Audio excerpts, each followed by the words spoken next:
Hello ladies and gentlemen, and welcome back into another Star vs. the Forces of Evil episode analysis video by TheNextBigThing. Now unfortunately I am very sorry for being extremely late with this analysis, but at the same time, these last two episodes were definitely not as good as the other two episodes I just analyzed in the last video. But anyways, enough of all that, let's get started with today's episode analysis, and let's start with, of course, Ransomgram. So the episode begins with us seeing Star's room for the first time after the other one got absolutely obliterated once Meteora was reigning over Muni for a short time. And that's even including Marco's old room that also had to be rebuilt after the destruction had happened. But before I go any further, Marco says this in the very beginning once he enters Star's room, mentioning the fact that Meteora, baby Meteora, is bringing dolls inside of his room that specifically have a mole on it. Or I should say at least one of the dolls have a mole on it. But it's the funny fact that they keep mentioning that Marco has a mole on the right side of his cheek. I definitely still believe that that's going to be a big reveal in the future of this season, considering the fact that it's the last one and that Marco technically is one of the main butterflies. I mean, how many times are they going to keep mentioning his mole, for goodness sake? Now the whole plot of this episode is talking about Ransomgram, which is defined to be a ransom in song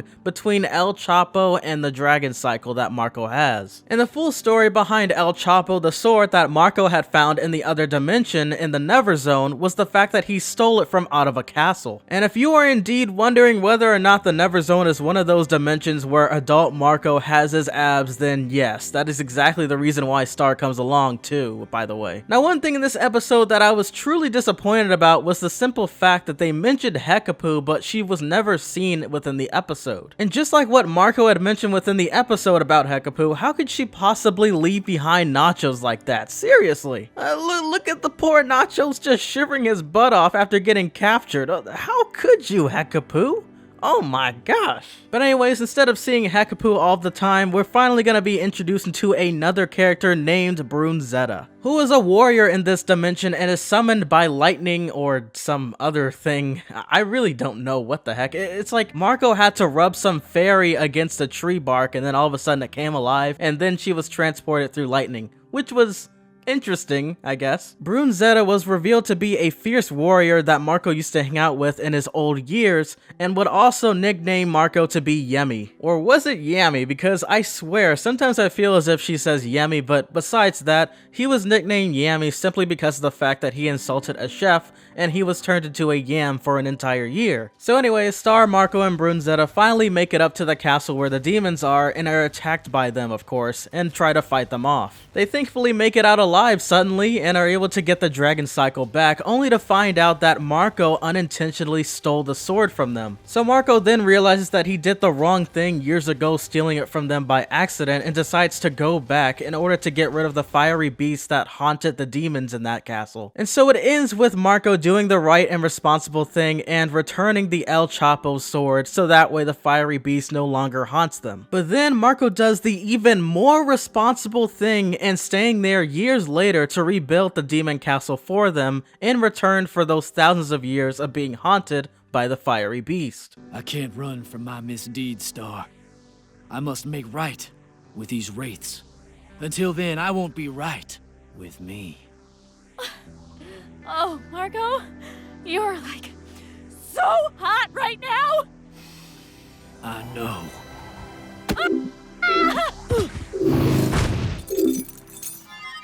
And honestly, it was quite funny to see Star say that she really was gonna miss Marco despite the fact that it only lasted about a minute before he came back to the normal dimension. Once again, this kind of played tricks with Marco's memory, so I really don't know if this is gonna affect him in the future, and I still don't know if he forgot his password on his laptop still. But once Marco finally arrives back to Muni, he then also reveals that his future self now has grown a little bit of gray hair on the way, so I can only imagine how he looks now. And so moving on to the next episode, we have the title The Lava Lake House Fever episode, and this one was the worst of the both of them, honestly. It wasn't all that great. It was, I don't know. In the beginning, we have Star riding alongside with Tom at the beach, inside of a lava suit in order to protect herself from, of course, the beach lava. But then Star tries to leave immediately afterwards in order for her to prepare with Marco and help the Diaz's with dinner. But then a catastrophic storm rolls in as soon as she attempts to leave to go to see Marco, which was later revealed in the episode caused by the mother, Lady Lucitor, who was informed of the fact that Marco kissed Star and was upset about the fact that Star could potentially hurt Tom again. And yeah, that just about sums up the episode pretty much. But there are still a few things that I want to talk about before I end the episode analysis. Number 1, the Illuminati book.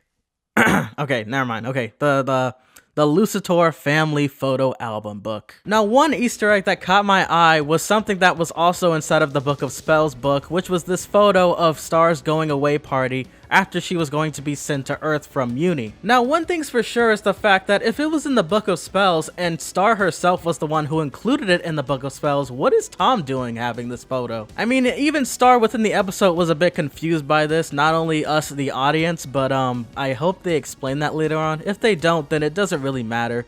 I guess that's just their way of showing how much Tom used to stalk Star. And then we also got shown the fact that Tom actually built the carriage for Star once he was trying to ask her out to the Blood Moon Ball, which is yet again another memory that Lady Lucitor would rather not even have her mind on, considering the fact that Star also broke up with Tom after that happened. And if we want to be technical, Marco was the one who barged in and kind of ruined that dance for him as well, so yeah. And one other thing that I really wanted to mention was the simple fact that Star was the one trying to get upset with Tom after revealing the fact that Tom talked to his mom about Marco kissing Star. And quite honestly, there's no doubt that I'm on Tom's side in this situation. I mean, I really did feel for him for the fact that Star never was even trying to tell Tom about the situation. And as big of a huge Starco fan I am, I mean, I have to admit, Tom has been incredibly reasonable these past few months, or well, past few seasons from now on, and he really has cooled down over time. I mean, just like his shirt says.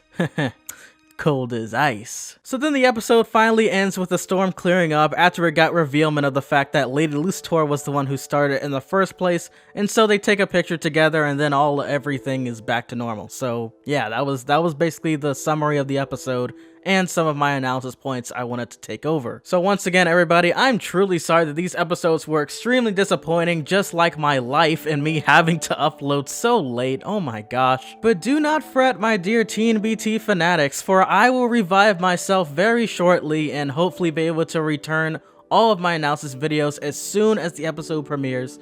And so without further ado, thank you all for supporting me in this video and the others as usual, and I will catch you all in the next one. Peace!